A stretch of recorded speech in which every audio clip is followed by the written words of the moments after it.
So hello friend, সবাই কেমন আছো? আশা করছি সবাই ভালো আছো। আমি অনেক ভালো আছি। এখন বাজে ভোর 5:30। এখন উঠলাম, যাবো বসিরহাট টাকি ঘোষবাড়ি ঘুরতে। সবাই ব্লগটা দেখতে থাকো। আমার বুনু ঘুমাচ্ছিল, ওরা টেনে তুললাম। সবাই দেখো ওর অবস্থাটা। দেখো সবাই, বাইরে এখনো কুয়াশা ভর্তি। সো অটো আমাদের গাড়ি এসে গেছে, আমরা এবার যাবো। এখানে আমার দিদি ভয়েস দেয়নি, ওর একটু ভয়েস দিতে অসুবিধা হচ্ছিলো বলে আমার কাছে দিয়েছে ভয়েস দিতে। সো ও হচ্ছে একটু নিজের ক্যামেরা করছিল। আর এই যে তেঁতুলিয়া ব্রিজটা, ওই পাশে একটা মন্দির আছে। আর ওই হচ্ছে তেঁতুলিয়া ব্রিজের ওই নদীটা আমার যা ভয় লাগে। আর মন্দিরের পাশে একটা শ্মশান আছে। আর এইটা হচ্ছে বসিরহাট ব্রিজ। ও শুধু বসিরহাট ব্রিজ আর তেঁতুলিয়া ব্রিজ মানে দুটো ব্রিজই শুধু ভিডিও নিয়েছে, আরগুলো নেয়নি। আর এই যে ওর সঙ্গে ব্রিজটারও একটা ভিডিও বানিয়ে নিয়েছে। আর তারপরে আমরা পৌঁছে গেছি, আমরা এবার যাচ্ছি। আর এই নদীটাই কিন্তু হচ্ছে ইন্ডিয়ারও হাব, আবার বাংলাদেশেরও হাব। তারপরে হচ্ছে অনেকগুলো বোট ছিল। এই বোটগুলো আবার দিদি একটু নিজের ভিডিও বানিয়ে নিচ্ছিল। আর ওই হচ্ছে নদীটা দেখে আমার এত ভয় লাগছিল, পাঁচিল দেওয়া ছিল যদি আমি পড়ে যাই এসব ভাবছিলাম। আর দিদি তো ক্যামেরা করেই যাচ্ছে। আর আমার বলছে যে আমার নাকি ব্রিজের ওই মানে এই যে পাঁচিলটা ছিল ওই পাঁচিলে ওই জায়গাটায় হেলেন দিয়ে আমার ফটো তুলতে। আমি মানে এই ধারে চলে এসেছি কারণ আমার ভীষণ ভয় লাগছিল। আর ওই ধারে বাংলাদেশ দেখা যাচ্ছে, বাংলাদেশে একটা উঁচু। তারপরে আমরা মিনি সুন্দরবন নামের একটা জায়গায় যাচ্ছিলাম। তো প্রায় অনেকক্ষণই লেগেছে ওই জায়গাটায় যেতে, কারণ এই জায়গার থেকে অনেকটাই দূর ছিল। আর এই জায়গাটার থেকে আধার কার্ডটা নেয়, আধার কার্ড দেখে। তারপরে আমরা পৌঁছে গেলাম মিনি সুন্দরবনেও। কিন্তু একটা ছোট্ট ব্রিজ ছিল, এই ব্রিজটায় হাঁটতে আমার দারুণ লাগছিল। আর আমি কিন্তু সামনে হলুদ কালারের একটা জামা পরে রয়েছে। আমার চুলগুলো কিভাবে কোকড়া হয়ে রয়েছে আমি জানি না। আমার কিন্তু স্ট্রেস চুল ভাল লাগে, বাট আমার চুলগুলো পিছনে কোকড়া, ওটা আমি ঠিক করে ফেলবো স্ট্রেসভাবে। তারপরে এই ধার দিয়ে কী সুন্দর গাছপালা ছিল, আমার মিষ্টি মিষ্টি রোদের যে হাঁটতে ভীষণ ভালো লাগছিল। আমার দিদির সঙ্গে আমার মা যাচ্ছিল, আমি আমার বাবার সঙ্গে যাচ্ছিলাম। আর সামনে আমাদের ফুল টিম আবার পিছনেও ছিল। এবার আমরা হচ্ছে গাছপালার ভেতরে মানে জঙ্গলটা গভীরের ভেতরে ঢুকে যাচ্ছি। ফুলটাই কিন্তু হচ্ছে করা রয়েছে ব্রিজ। আর এই যে গোলপাতা নামের কি গাছ লেখা ছিল। সো গোলপাতা নামের, কিন্তু এগুলো পাতাগুলো কি চওড়া টাইপের, হ্যাঁ, যেমন কিছুটা ওই তাল পাতার মতো। আর ওখানে গোল পাতা, ওই নিচে কিছু ফলও ছিল নিচে, ওই যে ফলগুলো দিদি একবার ভিডিওতে দেখিয়ে দিয়েছে। সো তারপরে এই ধারে হেতাল গাছ, তারপরে কি কি গাছ ছিল নামগুলো আমার মনে নেই। আর ওদের এই গাছগুলোর গায়ে কিন্তু হচ্ছে লেখাই ছিল। তো তারপরে একটু এগিয়ে গেলেই কিন্তু আমরা একটা হচ্ছে মানে প্লাস্টিকের জায়গা, ওখানটায় হচ্ছে ওর পাশে টয়লেট হচ্ছে আছে, টয়লেট। তারপরে ওর ওই সামনে দিয়ে গেলেই হচ্ছে আমরা আবার ওই নদীটা দেখতে পারবো। সো এখনও এই জায়গাটায় রোদ পড়ছিল, প্রচণ্ড রোদ ছিল। আর এই জায়গাটা কী সুন্দর হাওয়া, মিষ্টি মিষ্টি রোদ, মানে শীতকাল সেটা ওয়েদারটা বোঝাই যাচ্ছে না। আর আমার দিদি একটা শাড়ি পরে গিয়েছিল, ও যে শাড়িটা সামলিয়েছে এটাই বড় ব্যাপার, কারণ ও শাড়িটা অত ভালো করে সামলাতে পারে না। আর ও বেশিরভাগ কোনো জায়গায় বেড়াতে গেলে জামাই পরে, কারণ ও হ্যান্ডেল করতে পারে না শাড়িগুলো। আর এই ধারে এখনও রোদ লাগছে এই ধার দিয়ে। আর এই সব জায়গায় এই যে আমরা এবার এসে গেছি বর্ডারের ধারেটায়, মানে ওই নদীটা, আবার দ্বিতীয় নদীটায় এসে গেছি। ওই জায়গাটা একটা হচ্ছে লেবু জলের আছে দোকান ছিল, যে 10 টাকা, ফোনেও দেখা যাচ্ছে বাংলাদেশটা। আর ওখান দিয়ে একটা পাঁচিল দেওয়া ছিল, পাঁচিল কি উঁচু রাস্তাটা আমি ভালো করে দেখিনি। তারপরে ধার দিয়ে হচ্ছে নদীটাও ছিল। আবার একটা বড় মাঠ ছিল, মানে নদীটার আগে এই দিকে ছিল। আর এতগুলো শ্যাওলা নদীর ওপর ছিল, জায়গায় রাখা ছিল পাশে একটা পাঁচিলে। আর এখানে অনেকটা খেলনাও ছিল। আমি কোনো খেলনাই কিনিনি, কারণ আমি এখনো বাচ্চা নেই, আমার আর খেলনায় খেলতে ভালো লাগে না। আমি একবার অনেকবার মেলায় গিয়ে আমি কিনি এই আছে চরকিগুলো আর ওর ভেতর যে জলগুলো থাকে যেগুলোর ভেতর গ্যাজা হয় ফোলে, ওগুলো আমি প্রত্যেকবার কিনে কিনে নষ্ট করে ফেলি। লাস্টে আমি ভালো করে হচ্ছে এই শ্যাম্পু গুলেই তাই করি, তারপর সেগুলোও ফেলে দিই। আর এই যে আমার হাতে দূরবীন দিয়ে দিয়েছে, আর আমি কিন্তু ফুল লেবু জলটা খাইনি, আমার বাবা দিয়ে দিয়েছিলাম হাফটা, কারণ আমি এতটা মানে টক ছিল আমি খেতে পারিনি। আর এই যে আমি এখন দূরবীন দিয়ে দেখছি, এরপরে আমার দিদিও দেখবে, কারণ আমার দিদিও খেয়েছিল, ফুল খেয়েছে ও, কিন্তু আমি ফুলটা খেতে পারিনি। আর বাংলাদেশে পুরোটা দেখা যাচ্ছে এই দূরবীনটা দিয়ে, আমি ভালো করে দেখতে পেরেছি। আর এই লেন্সগুলো আমি ঠিকঠাক করে দেখতে পাচ্ছিলাম। এবার এইটাই আমার দিদি দেখবে, কারণ ডবল আর নেই নিয়ে আমার দিদি এবার দেখবে এটাই। এবার আমার মা এসে একটু দেখলো।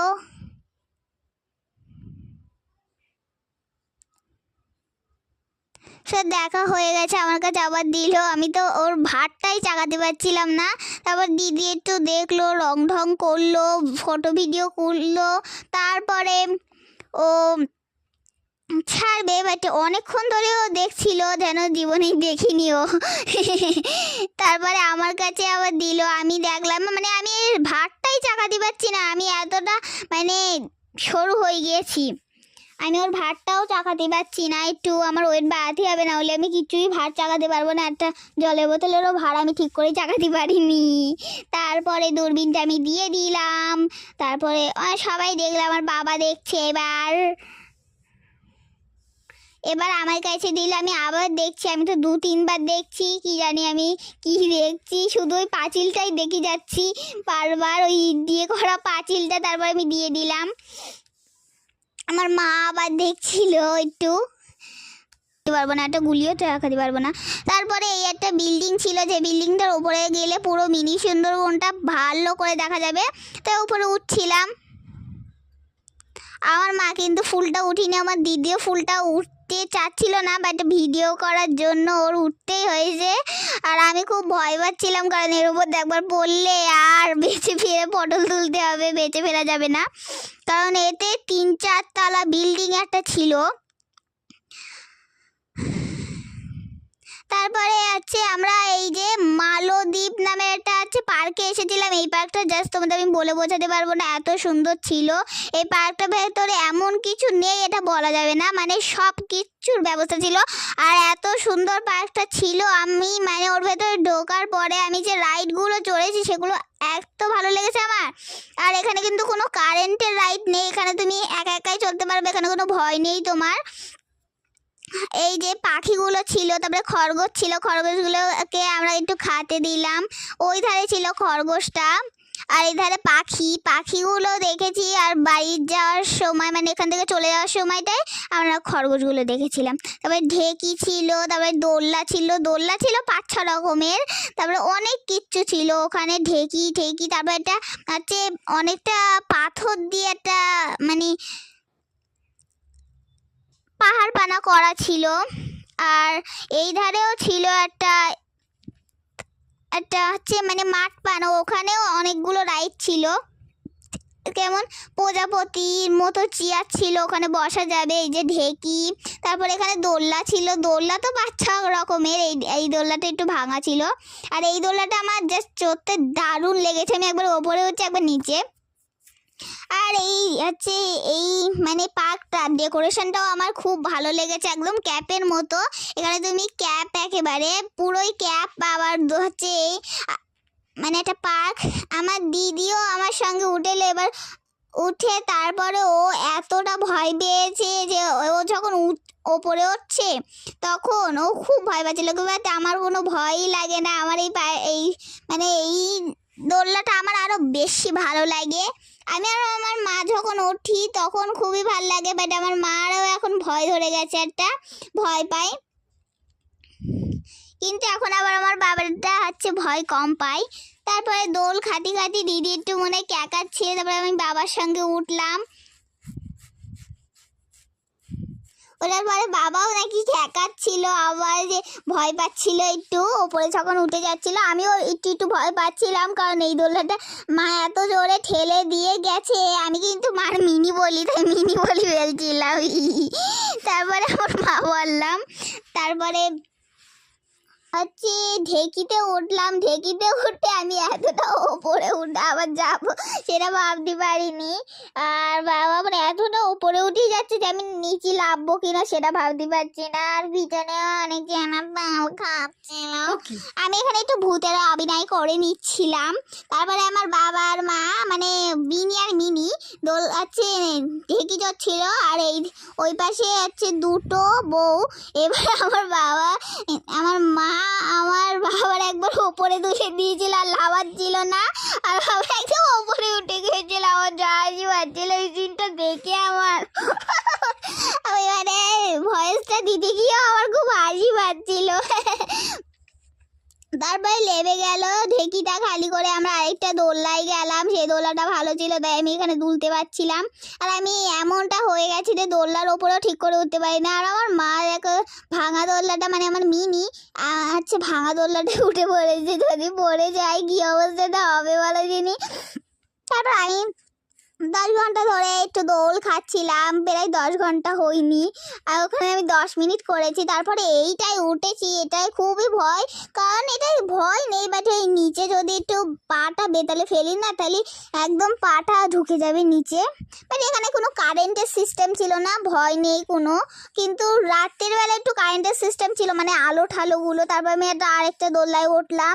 তারপরে উঠে এইটাই আমার বেশ লাগে, এটা আমার বাড়িও রয়েছে, বাড়িও আমার কিন্তু খুব ভালো লাগে। বাট হচ্ছে একদিন ওই দোলনাটা কেটে যায়, তাই আমি এখন আর তুলতেই পারি না, কি বলবো আমার দুঃখের কথা। তারপরে রাজাই দেখতে দেখতে আমরা নদীর এই পার দিয়ে এই পারে যাচ্ছিলাম, আর আমার দিদি একটু নিজের মুখটাকে দেখাচ্ছিল। মানে ও এত সুন্দর সেজে এসেছিল যেন আমি দেখি ও দেখে মানে অজ্ঞানী হয়ে যাবো, যেন এত সুন্দর সেজে এসেছিল। তারপরে এই যে হচ্ছে এখানে অনেকগুলো হোটেল ছিল। ওই যে পাহাড়ের চূড়াটা, মানে পাহাড়ের চূড়া না, ওটা পাথরের চূড়া। পাথরের চূড়া বলে কিচ্ছু হয় কিনা আমি নিজেও জানি না। তারপর খরগোশগুলো খাতে দিতে আসলাম। খরগোশগুলো কি কিউট ছিল, মনে হচ্ছিল ধরে নিয়ে চলে যাই। তারপর সাদা কালারের কিছু হচ্ছে ইঁদুর ছানা ছিল, যেগুলো আমি হচ্ছে ওদেরও খাদ দিয়েছিলাম, এই পাশেও কাটে দিয়েছিলাম। কি জানি আজ এইবার শীত পড়ে গেছে, বাট আমাদের বাড়ি একটাও বিড়ালি বাচ্চা পাচ্ছে না। একটা বিড়ালি বাচ্চা বলবো বলে আমি যে কি করছি, গীতাছি খাই যাও। এখন আমি এই জায়গাতে আমার দিদি একটু মুখ দেখেছিল, তারপরে আমি কাল গাছের সঙ্গে একটু পাঠে দিলাম, এখানে সাইকেল দিয়ে যাতে। তারপরে ওই পাশে একটা ছিল, আমার দিদি এক্ষুনি আমার একটা মালু। তারপরে এই যে হাতে ওপর দিয়ে ছিল, এটা এক হাত দিয়ে হচ্ছে আসতে হয়, কি হচ্ছে সাইকেল চালিয়ে ওপর দিয়ে আসতে হয় নাকি হেঁটে আসে আমি জানি না। এখানে সবাই সব ধরনের বলছিল আমাদের টিমের ভেতর। তারপরে এই যে এই জায়গাটা জাস্ট ভালোই ছিল। একটা পার্কে এসে আমার 10টা পার্কের স্বাদ মিটে গেছে, মানে এত সুন্দর পার্কটা ছিল মালদ্বীপ পার্কটা। তারপরে এর ভেতর দিয়ে যাচ্ছিলাম, প্রথমের দিকটা একটু ভয় ভয় লাগছিল কারণ ফাঁকা ফাঁকা ছিল, তারপরের দিকটা ভরা দেওয়া ছিল, তাই আমি পড়ি যাইনি, না বলে পড়তাম। তারপরে এখানে আমার দিদি একটা রিলস করে নিল, মানে রিলস না, একটা স্লো মোশন করে নিল। আর এই স্লো মোশনটা করতে গিয়ে কিন্তু আমি ধরিনি, এইটা আমার বাবা ধরেলো। আর আমি একটু দোলনা চড়ে নিচ্ছিলাম একেবারে সাপের মতো এঁকে বেঁকে। তারপরে আমরা এই পাহাড়ের চূড়াটায় যাওয়ার জন্য লাফাচ্ছিলাম, তাই গেলাম। তারপরে এর ওপরে কিন্তু আমি উঠেছিলাম, মানে হচ্ছে 2 নাম্বার চূড়াটায়, মানে 2 নাম্বার মানে এইটাই ছিল সিঁড়ির মতো ছিল, মানে একটার থেকে আরেকটায় উঠেছিলাম।